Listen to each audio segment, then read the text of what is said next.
병동으로 인해서 우리도 시간이 조금 촉박할 것 같기 때문에 말씀을 우리 또 빨리 좀 보도록 하겠습니다. 우리 집중해서 뒤 온풍기 좀 꺼주시고 졸지 말고. 여러분 또 아무리 교회 안 다니는 사람도 1년에 2번은 교회 다닌다 그래요. 첫 번째가 부활절이고 두 번째가 성탄절이다. 그래서 그거를 가르쳐서 영어로 뭐라 하는 줄 아세요, 여러분? 크리스마스 찬 들어보셨어요? 크리스마스 때 교회 가는 크리스마스 찬, 그리고 부활 찬 그런다 그러더라고요. 크리스마스하고 부활절 때는 가는 성탄절에, 이때도 여러분 교회를 안 나오시는 분들은 불행한 거예요. 정말 불행한 거. 또 어제 또 하나님의 은혜로 우리가 또 김영희 집사님 모시고 또 좋은 시간을 가졌고, 오늘은 또 예수 그리스도의 우리가 탄생을 좀 한번 묵상해 보면서 어떻게 우리가 신앙생활 하면 하나님이 기뻐하시는 신앙생활을 잘 할 수 있을까. 그래서 신앙생활은요, 여러분 날마다 잘 안 하고 잘하는 게 중요합니다. 아셨죠? 다시 한번 우리 옆에 분들 보면서 환하게 웃으면서 신앙생활 잘 한번 해봅시다. 같이 인사할까요? 시작. 여러분 절기는요, 하나님께서 뜻이 있으니까 주시는 것입니다. 성탄절, 여기서 절이 무슨 그 절간을 말하는 게 아니에요. 알았죠? 성탄절, 절기라는 뜻입니다. 자, 이 절기에는요, 이 절기는 1년에 한 번씩 보통 돌아오는데, 절기마다 하나님이 주신 의미가 있어요. 어떤 이단들이 이야기하는 것처럼 성탄절, 정말 12월 25일 날 예수님이 태어났습니까? 이렇게 물어보시는 어리석은 분들이 계시는데, 예수님은 원래 12월 25일 날 태어났는지 몰라요. 이 날짜라는 개념과 요일이라는 개념은 계속 말씀드리지만 성경에는 날짜와 요일의 개념이 없어요. 그죠? 뭐의 개념이 있다 그랬어요? 요일의 개념이 아니라 7일의 개념이 있다 그랬죠. 안식일이 토요일이라고 얘기하는 사람들은 하나님이 6일 동안 창조하고 7일째 쉬셨다라는 걸 뭔 말인지 못 알아듣는 사람이에요. 그래서 계속 요일, 마지막 날이 일요일부터 시작해서 토요일 날 끝난다 그러는데, 여러분 이 요일이라는 개념이 명확하게 된 것은 언제 때냐면 로마 시대 이후입니다. 로마 시대 이전에 안식일이 있었나요? 없었나요? 당연히 있었죠. 로마 시대 이전에는 토요일 날 안식일로 지켰습니까? 뭐 그렇게 볼 수도 있는데, 그 전부터 요일이라는 개념은 명확하지 않게 사람들이 자기네들끼리의 어떤 그 암묵적인 요일, 안식일의 그 요일이 있었어요. 근데 이게 이제 로마 시대로 지나오면서 한 달이 30일, 31일 이렇게 번갈아 가면서 되는 개념들, 그 다음에 월요일부터 주일까지의 그 요일의 개념들, 이것이 이제 정확하게 되고 그것이 이제 만국 공통이 되어버린 겁니다. 그래서 여러분 요일에 멈춰 계시면은 이단의 논리에 빠질 수밖에 없어요. 안식일을 기억하라 그랬으니까 토요일 날 예배 드려야 되는구나. 아니에요. 우리 믿는 개혁주의는요, 의미 종교다 그랬습니다. 의미 종교. 율법에 매여 있어서 절기에 여러분 쌓여 있으면요 절대 안 돼요. 사도 바울이 절기 때문에 망한다 그랬거든요. 절대 여러분 절기 때문에 좌로나 우로나 치우치는 어리석은 성도님들 되지 않기를 바랍니다. 두 번째는 절기인데 요일 말고 이제 절기. 절기는 하나님이 왜 주셨냐면은 기억하라라는 거예요. 기억하라. 왜냐하면 우리는 잊어버리기 쉬운 존재들이기 때문에 기억하라는 것입니다. 그래서 1년에 한 번씩 이 절기가 오지 않으면 그 의미에 대해서 우리가 깊이 있게 묵상할 수 있는 시간이 많지 않아요. 그래서 1년에 한 번씩 부활절이 오는 것은, 부활절을 옛날에 6월절이라 그랬죠? 부활절과 6월절을 지키지 않으면 우리가 지옥 가니까 지키는 게 아닙니다. 성탄절을 잊어버리고 지낸다고 해서 우리가 뭐 지옥 가거나 그런 건 아니에요.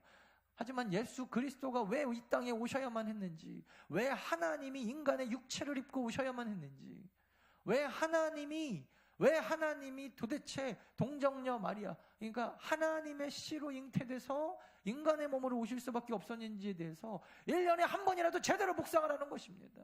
이것이 절기가 주는 메시지예요. 그러므로 여러분, 우리는 의미 종교, 절기가 주는 메시지에 귀를 기울여야지, 25일 날 정말 예수님이 태어났습니까? 그걸 가지고 역사적으로 싸우려고 든다면 이단밖에 되지 않는 것입니다. 이단들이 내세우는 어떠한 논리에 빠지지 마십시오. 날짜는요, 여러분 1월 1일로 정해도 되고 12월 7일 날 정해도 돼요. 12월 7일 날짜 좋잖아요. 그런 날 정해도 아무런 상관이 없어요. 하지만 여러분, 우리가 12월 25일로 정한 것은 이유가 있어요. 1년에 365일 중에 하루 정했을 때 신학자들이 아무렇게나 정했겠어요? 다 이유가 있어요. 설명하자면 너무 길기 때문에 뭐 25일 날이 태양신을 숭배하는 날이었다, 뭐 이런 얘기도 있지만 뭐 저는 잘 모르겠어요. 그건 아닌 것 같고, 예전에 제가 찾아본 자료에 의하면 쉽게 얘기하면 25일을 뭐 근거로 뭐 새로 시작하는 뭐 어떤 뭐 그런 게 있었대요. 그래갖고 새로 시작하는, 우리로 치면은 1월 1일과 같은 그런 첫날을 예수 그리스도의 탄생일로 좀 정해보자. 그게 이제 공교롭게 태양신을 예전에 로마 때 숭배했던 날과 조금 겹치는지는 모르겠는데, 여러분 중요한 것은 어떤 날이면 무슨 뭐 어때요, 그죠? 그러니까 석가모니는 4월 초파일에 태어난 게 분명하지만 그 사람은 인간이니까 분명한 거예요.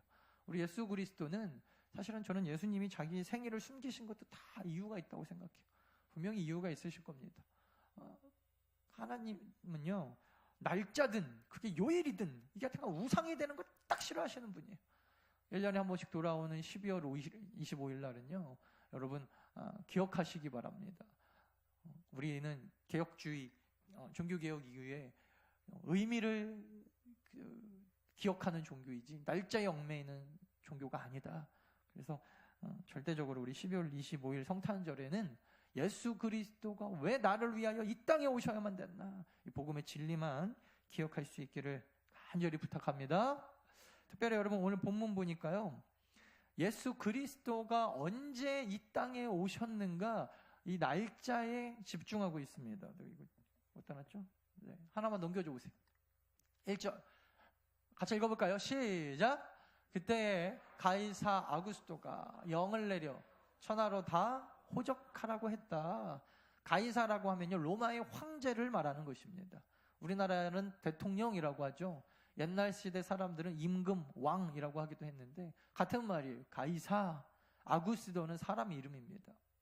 하나만 더 넘겨보세요. 2절 볼까요? 이 호적은 구레뇨라고 하는 사람이 옛날에 한번 했던 거라는 거예요. 다시 1절. 근데 지금 그때에 가이사 아구스토가 또 했다라는 겁니다. 자, 두 가지 의미가 있어요. 첫 번째는, 두 가지 중요한 단어가 있어요. 첫 번째는 그때라는 단어입니다. 그때가 언제예요? 아구스토가 호적을 또 시켰을 때. 여러분, 예수 그리스도의 탄생 기사가 성경 구약에 가장 많이 나오는 곳이 이사야서입니다. 이사야서 7장부터 9장에 보면요, 예수님이 이 땅에 그러니까 하나님이 육신을 입고 이 땅에 오실 것에 대하여 이사야 선지자가 계속 예언하고 있어요. 근데 왜 그 예언이 나왔는지가 중요한데, 그 당시 이스라엘은요, 남과 북으로 나뉘어져 있던 때라 그랬어요. 우리나라랑 똑같습니다.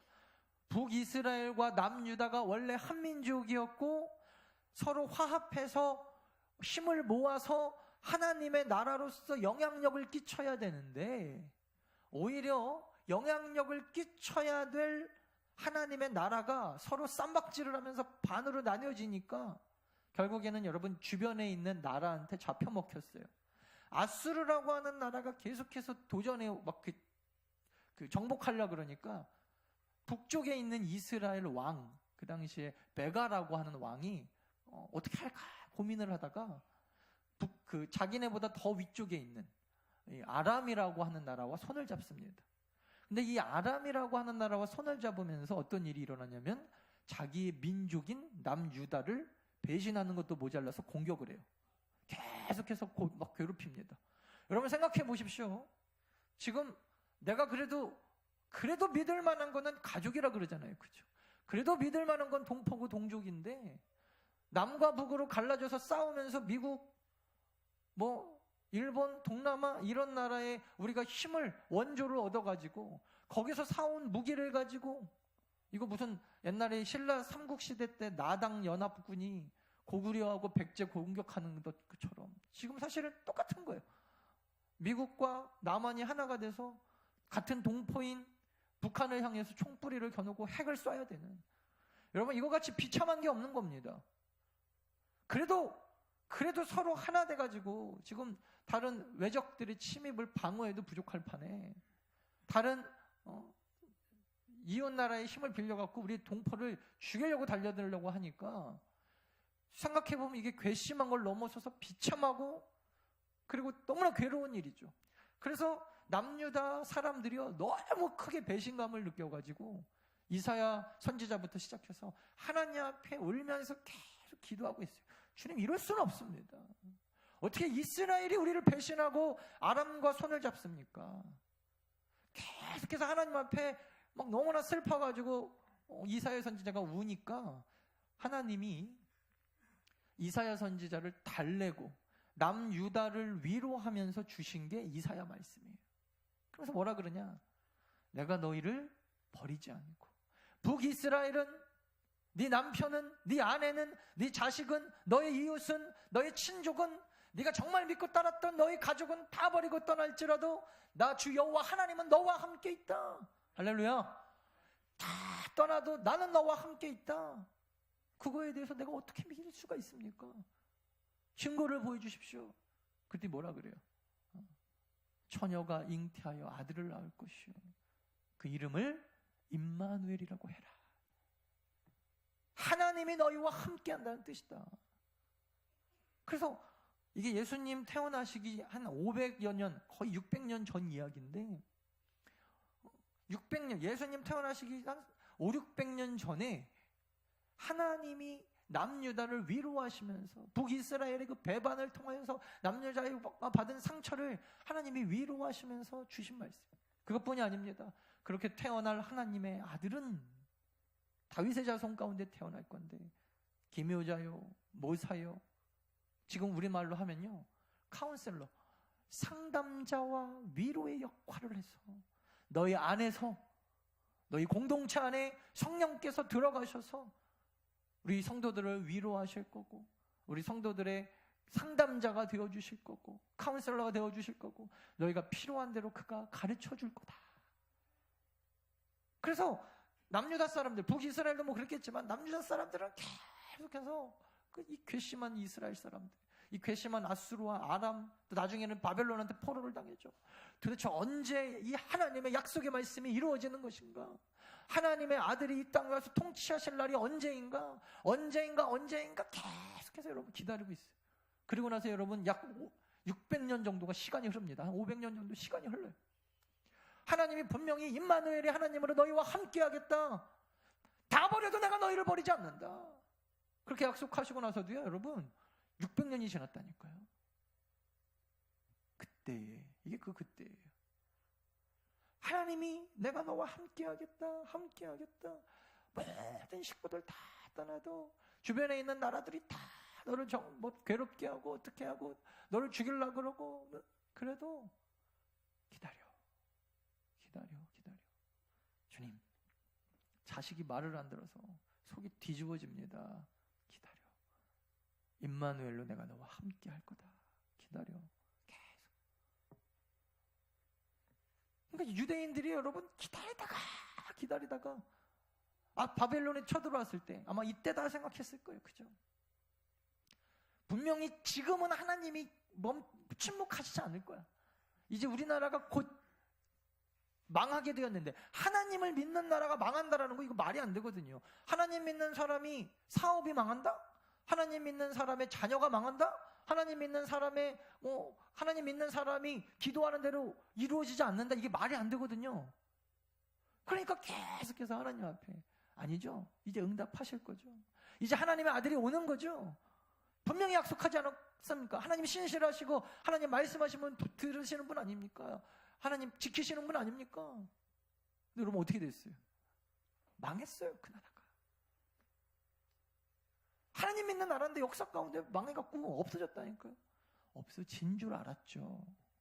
그게 2016년도 지금까지 이스라엘이라는 나라가 존재할 거라고 생각했던 사람은 아무도 없었을 겁니다. 진짜로 실제로 없어졌어요. 어떻게 됐어요? 포로 70년 이후에 하나님이 안식을 시키신 후에 다시 하나님이 원하시는 나라로. 그렇다고 끝이 났나요? 여러분, 그 신약과 구약 중간, 이걸 신구약 중간기라고 하는데 한 400년 정도가 하나님이 선지자도 보내지 않고요 침묵하는 기간이 있어요.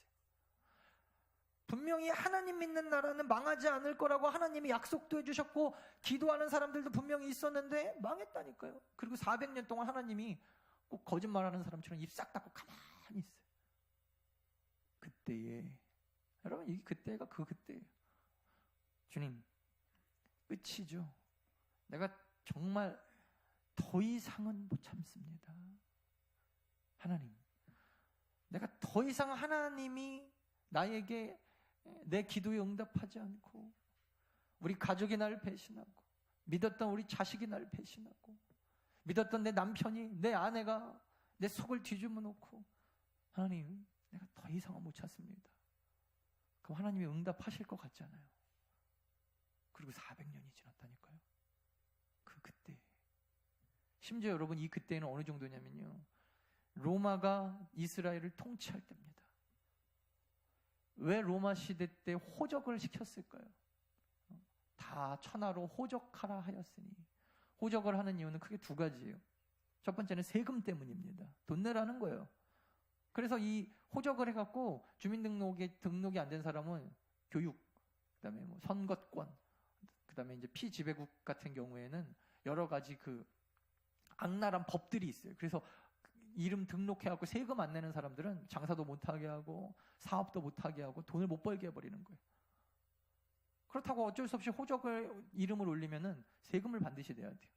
두 번째, 군대에 끌려가게 돼 있어요. 그래서 왕들이 호적을 할 때는 이 두 가지 때문이에요. 세금과 군대 보내려고. 생각해 보십시오, 여러분. 우리나라가 일제의 밑에 있어요. 일제가 우리를 쳐들어와서, 그래서 우리가 임금도 잊어버리고 왕도 잊어버리고 이제 천황폐하를 왕으로 모셔야 되는데, 천황폐하가 어느 날 갑자기 명을 내립니다. 대한민국의 남자들 몇 명인지 싹 조사해라. 그래가지고 조사된 인원들마다 돈을 버는 족족 나한테 세금으로 다 갖고 와라. 그리고 너희들 나를 위하여 이제 가미가제라 그러나요? 자살 특공대로, 대한민국은 앞으로 내가 일본, 미국과 싸울 때 자살 특공대로 써먹겠다. 다 남자 숫자 조사해서 갖고 와. 여러분, 누가 좋아하겠어요? 누가 좋아하겠어요? 그때에 다 보세요. 지금 이스라엘이라는 나라의 상황은요, 500년 전부터, 사실 그 전부터인데 아수르한테 침략당해서 북이스라엘이 떨어져 나갑니다. 하나님이 이제야 응답하실까 했는데 바벨론이 쳐들어와서 남유다가 망합니다. 그리고 70년 만에 화복이 됐나 싶었는데 그 이후에 알렉산드를 중심으로 헬라 사람들이 들어와가지고 쑥대밭을 만들어 놓고 가요. 그러면 끝났나 했느냐, 이제 로마 사람들이 들어와서 또 막, 그때마다 여러분, 이 유대인들은요 계속해서 이 예루살렘 자기의 종교를 중심으로 다른 주변에 있는 민족들하고 조금 다르게 계속해서 저항운동이 막 일어나요. 무슨 어디 가문을 중심으로 싸움이 일어나고 저항운동이 계속 일어나고, 다지 여러분 그렇게 하는데도요, 하나님이 가만히 있어요. 도와줄 생각도 안 하고 가만히 있어요. 심지어 여러분, 싸움만 했다 하면 족족 얻어 터지기만 하는 거예요. 그때에 예수 그리스도가 때가 참에 이 땅에 오셨다라는 것입니다. 그때가 언제입니까?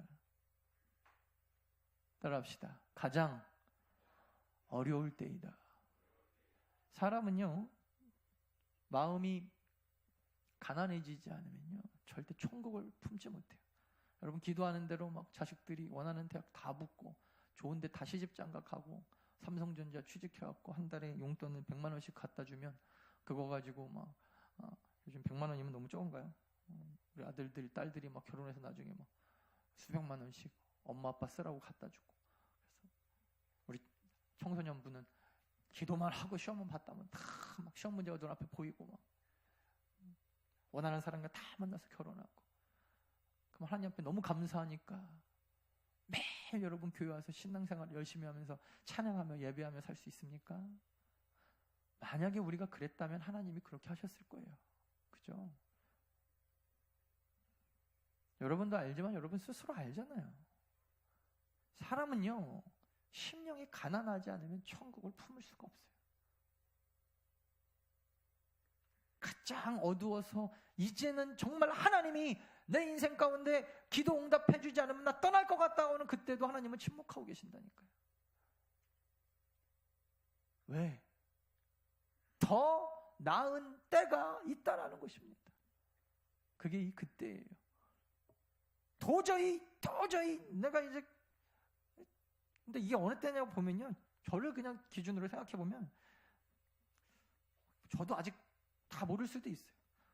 이게 바닥인 줄 알고 끝까지 내려가면요, 여기가 끝인 것 같아요. 야, 내가 이제 더 이상 내려갈 데가 없을 것 같다. 아직 멀었다는 뜻이에요. 아직 멀었다. 더 내려갈 때가 있어요. 되게 신기하게. 내 인생 가운데 설마 이 정도 바닥을 칠까 싶은데 그 밑에가 또 있어요. 그래서 전 개인적으로 이게 어쩌면 더 있는데 내가 안 내려가 본 걸 수도 있는데, 내려가다가 이제 어느 순간까지 이러냐면, 뭐 더 내려가도 될 것 같다. 이 정도 내려왔는데 뭐 더 내려간다고 하는데 뭐 달라질 게 있을까? 나중에 제가 이게 뭔지 알았는데, 이게 내려놓음이라는 거더라고요. 이게 내려놓음. 내려놓는다는 것이, 교회 일 열심히 하다가 2017년도부터 저는 주일학교 교사를, 성가대를, 무슨 찬양팀을, 섬김을 내려놓겠습니다. 여러분, 그런 게 내려놓음이 아니에요. 글자에 현혹되지 마십시오. 진짜 내려놓으면요, 하나님이 내 인생을 어떻게 하든지 별 상관이 없어요. 이제 그냥 더 내려가 봐야 뭐 거기서 거기겠지. 아예 그냥 포기가 딱 되어지는 그때에 진짜 하나님이 이제 우리의 삶 가운데 그런 찬양 있잖아요. 일하기 시작하네. 진짜 그때 일하시는 거예요. 가장 어두운 때, 인생에서 가장 가난한 때. 제가 사실 여러분들에게 소개시켜드리고 싶은 분이 몇 분이 있는데 시간이 없어서 짧게만 소개시켜드릴게요. 어거스틴. 이 사람은요, 지식적으로 하나님을 만나고 싶어가지고 나중에 이단까지 갔다 왔어요. 이니시오 루올라라고 하는 사람, 넘어갈게요. 이 사람 이름도 어려운데 여러분 잘 아시는 웨슬리 아시죠? 요한 웨슬리가 왜 그렇게 그 삶에 대해서 정결함과 거룩함을 강조하는, 이게 이제 감리교회의 창시자가 되었는데, 왜 삶을 그렇게 강조했나? 사실 이 사람의 삶이 젊었을 때 삶 보니까 우리가 생각하지 못할 정도로 굉장히 또 어렵고 타락하고 죄에 있어서 고민을 많이 한 사람이에요. 죄에 있어서 고민을 많이 하면 많이 할수록 여러분, 복음을 한번 딱 접하고 나면요, 그 사람의 삶이 행동주의적으로 다 변하더라고요. 우리는 그 행동주의가 율법주의라고 생각을 하고, 그래서 때로는 저렇게 신앙생활하는 것이 잘못됐다고 생각할 수 있는데, 그렇지 않아요. 도로시 데이라고 하는 사람은 여자분인데 공산주의자였어요. 그래서 공산주의가 하나님의 그 나라를 만드는 천국이라고 생각해서 내가 공산주의고 공산주의가 나고 그게 하나님 나라라고 믿고 평생을 바쳤던 사람. 어느 순간 여러분 그 끝에 가 보니까 그 공산주의의 허구가 보이기 시작하는 거예요. 그리고 이 사람의 삶이 변하기 시작하는데, 온전한 회심, 그 7가지 얼굴 책 한번 읽어보십시오. 거기 보면은 그 사람이 급변하는, 갑자기 그 자기의 그 사상을 버리고 하나님을 만나서 하나님의 사람으로 완전히 그냥 회심하는 그 과정이 너무나 드라마틱하게 딱 나와 있어요. 전 개인적으로 가장 좋아하는 정치인 중에 하나가 김대중 대통령인데, 제가 김대중 대통령을 가장 좋아하게 된 이유 중에 하나가, 그분이 하나님을 만났을 때 그 경험을 너무나 글로 잘 써놓으신 거예요. 꼭 내가 김대중 대통령하고 같이 어떤 상황이었죠? 어떤 뭐 자루에 갇혀가지고 뭐 전두환 대통령인지 뭐 아무튼 밝혀진 건 아니지만 뭐 박정희 대통령인지 그때 그 정치하는 사람들이 이 사람 대통령 될까봐 태평양에다 갖다 빠뜨리잖아요. 그래서 자루에 갇혀가지고 이제 바다에 빠지면 죽게 돼 있는데, 거기서 자루에 분명히 갇힌 건 나 혼자인데 앞에 한 명이 앉아 있더라는 거예요. 자기하고 똑같이 누군가 한 명이 갇혀가지고 그 자루에 안에 있는 배에 이렇게 갇혀 있는 걸 보고, 도대체 잡힌 건 나 혼자인데 저 사람이 누구냐 그랬대요. 환상도 아니고 실제로 봤다는 거예요, 이분이. 그러고 나서 그 환상이 끝나자마자 이제 미국이 와가지고 대통령을 딱, 김대중 전 대통령을 구출해갔죠. 나중에 이분이 그 당시에 김수환 추기경을 만나고 그 자기가 예수님 만난 경험을 했대요. 그러고 나서 이분의 신앙이 완전히 돌아섰어요. 그러니까 물론 그전에도 카톨릭 신자였지만 진짜 제대로 된 복음주의, 그래서 매일 아침에 기도와 큐티로 시작하는, 개혁교회 웬만한 성도들보다 더 복음적이에요, 여러분. 네, 그래서 와, 이분은 정말 제대로 하나님 만난 분이다. 그러니까 언제요? 인생에 가장 가난할 때, 죽음 바로 직전까지 가서 제대로 만났어요. 그래서 그 추기경한테 그 얘기했더니 김수환 추기경이 글쎄요, 잘못 본 걸 수도 있고 그러더라는 거예요. 그래서 야, 추기경도 하나님은 못 보는구나. 제가 그 책 보면서 그랬다니까. 추기경도 별거 아니더라고요. 추기경도 못 보면 못 보는 거. 그죠? 또한 여러분, 두 번째 언제냐면요. 3절 볼까요? 3절. 4절. 자, 요셉도 다윗의 집 족속이므로 갈릴리 나사렛 동네에서 유대를 향하여 베들레헴이라는 다윗의 동네로, 계속 넘겨주세요. 동네로 그 약혼한 마리아와 함께 호적하러 올라가니 마리아가 이미 잉태한 상태예요. 그래서 나사렛에서 살던 요셉이 호적을 하기 위해서 자기의 원래 동네인 베들레헴으로 갔는데, 계속 6절. 거기에 있을 그때에, 베들레헴에 있는 그때에 애를 낳을 날이 차서, 그 다음에 7절. 첫 아들을 낳아 강보로 싸서 구유에 넣었으니 이는 여관에 있을 곳이 없더라. 그러니까 예수님도 가장 가난하게 이 땅에 우리 가운데 이걸 어떻게 보면은 뭔가 시청각 교육이라도 보여주시고 싶어서 보여준 것처럼. 그래서 방도 없이 태어나서 우연찮게 들른 곳이 뭐예요? 말구유. 사실 여기는 여러분 가장 많이 들락하는 사람들이 보통 누구냐면은 목자들입니다. 목자들. 그래서 여러분 제가 시간이 없어서 뒤쪽은 잘랐는데 뒤에 보면요, 이제 목자들 이야기가 8절부터 쭉 나와요. 8절부터 여러분 성경 보면요, 목자들이 그래서 결국에는 들에서 양을 치다가 천사들을 만나서 예수님이 낳았다는 얘기를 듣고 바로 이 여관이 아닌, 아마 여관이었다라면, 어쩌면 여관이었다라면 이 목자들이 예수 그리스도를 못 만났을 수도 있겠다. 또 만약에 궁궐이었다면 절대 못 만났다. 그죠? 왜 예수 그리스도가 하필 호적하러 동네까지 내려와서 여관에 묵을 곳이 없어서 말구유에 두어야 했는가? 만날 사람이 있었다라는 거예요. 그래서 그 첫 번째 만난 사람이 8절부터 보면 이제 쭉 나오는 게 목자들 얘기인데, 목자들은 들에서 양을 치다가 갑자기 예수님이 낳았다는 소식을 듣고 찾아가서 만납니다. 여러분 잘 보세요. 목자들이 언제 만났냐면 밤중에 양을 치다가 만났다 그랬어요. 두 번째 그때는 언제냐면, 따라합시다. 깨어 있을 때. 크게 깨어 있을 때. 첫 번째 예수님을 만났을 때는요, 시기가 가장 악하였을 때, 비선 실세가 이 나라를 뒤집어 흔들어가지고 교육에 대한 공정성도 무너지고, 그죠? 대통령으로서의 역할을 탁 무너져서 사람들이 배신감을 극도로 느끼고 이게 나라냐 하는 그때에 첫 번째라면, 두 번째는 그럼에도 불구하고 그런 나라에 깨어있는 자가 있었는데, 생각해보면 여러분이 목동이라는 사람은요, 저는 말씀 준비하다 그런 생각이 들더라고요. 이 사람이 깨어있고 싶어서 깨어있었던 게 아니에요. 깨어있을 수밖에 없는 상황이죠. 왜냐하면 목자이기 때문에 그렇습니다. 목자는요, 항상 깨어있어야 돼요. 일이나 양들이나 사자는요, 저녁에 와서 이 양들을 물어갑니다. 그러면 목자들은요, 어쩔 수 없이 그냥 깨어있는 거예요. 내가 예수님 오실 날을 기다리며 깨어있어야겠다. 그렇게 깨어있었던 게 아닙니다. 그냥 자기가 목자였기 때문에 깨어있었던 거예요. 잠들면 안 되니까 자기의 자리를 지킨 겁니다. 깨어있는 수밖에 없는, 깨어서 그냥 눈 뜨고 있을 수밖에 없는 자리에 있는 것만도 축복이 되더라. 할렐루야. 저는 그래서 이게 뭐냐? 어떤 때는요, 여러분, 신앙생활도 이렇게 하셔야 돼요. 교회가 여러분 좀 바빠야 됩니다. 그죠? 우리 이번에 그 행사 준비하시느라고 정말 고생 많이 하셨는데, 제가 이렇게 보면서 참 저도 많이 기도가 됐어요. 나이와 연령과 세대와 상관없이 각자 자기의 위치에서 특별히 누가 뭐 시키지 않아도 서로 아이디어를 공유해가면서, 사실 제가 이번에 뭐 이거 이렇게 하자고 한 거 하나도 없거든요. 어떤 사람은 추운데 나가서 띠를 두르고 안내를 서고, 제가 안내 서달라고 부탁한 적도 없습니다. 어떤 분들은 일주일 내내 여기 축제 현장처럼 꾸미겠다 그래서 풍선을 불고 꾸미기도 하고, 밥을 하고, 추운 곳에서 청소를 하고, 화장실을 닦고. 때로는 여러분, 우리가 그럴 수밖에 없는 위치에 있다고 하더라도 그게 축복이 되는 것입니다. 대부분 신앙생활 하면서 넘어지시는 분들 보면요, 자리가 없어요. 위치가 없고.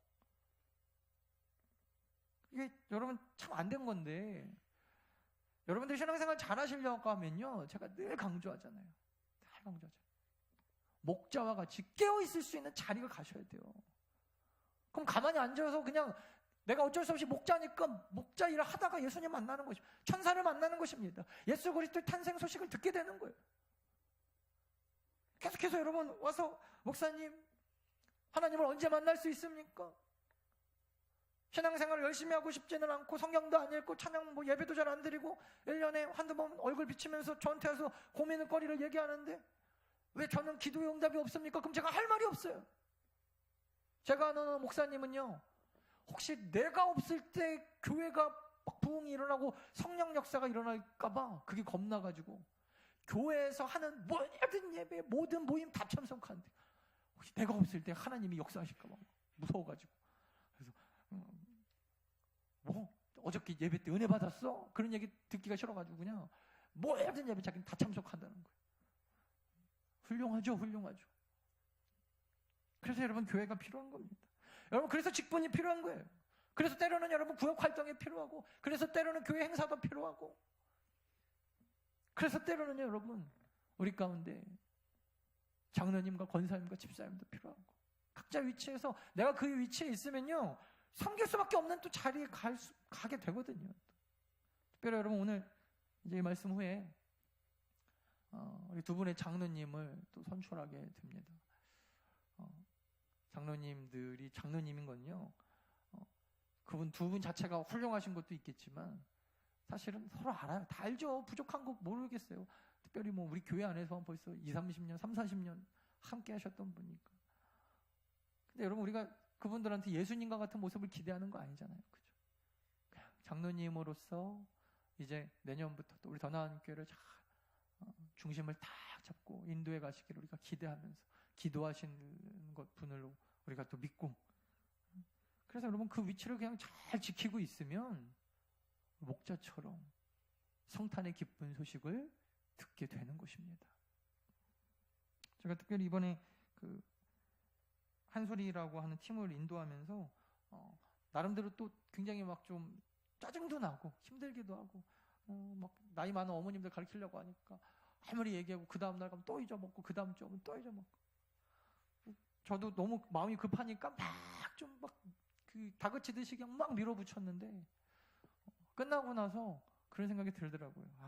그래도 때로는 우리가 그냥 좋은 게 좋은 거라고 멍하니 그냥 헤헤헤 웃으면서 했으면은 우리 안에 성장이 없었을 텐데, 드럼, 베이스, 무슨 기타, 그래도 자리 하나씩 탁탁탁 그 자리에 앉혀놓고, 그리고 그 자리에서 할 수밖에 없게 상황을 만들어 놓고, 그러니까 여러분 그 안에서 성장이 있더라고요. 이 직분이 이렇게 중요한 거구나. 자리가 너무나 중요한 거구나. 목자는요, 목자니까 그 자리를 지켰다지만 우리 신앙생활하는 여러분 성도들은 어디에 계실 겁니까? 교회에 계시기를 간절히 축원합니다. 여러분들이 섬김의 자리에서 열매와 역사를 이루어내는 더 나은 모든 성도들 되어지시기를 간절히 축원합니다. 바로 여러분 그냥 이어서 공동회 좀 하려고 그래요. 왜냐하면은 뒤에 제가 그래서 우리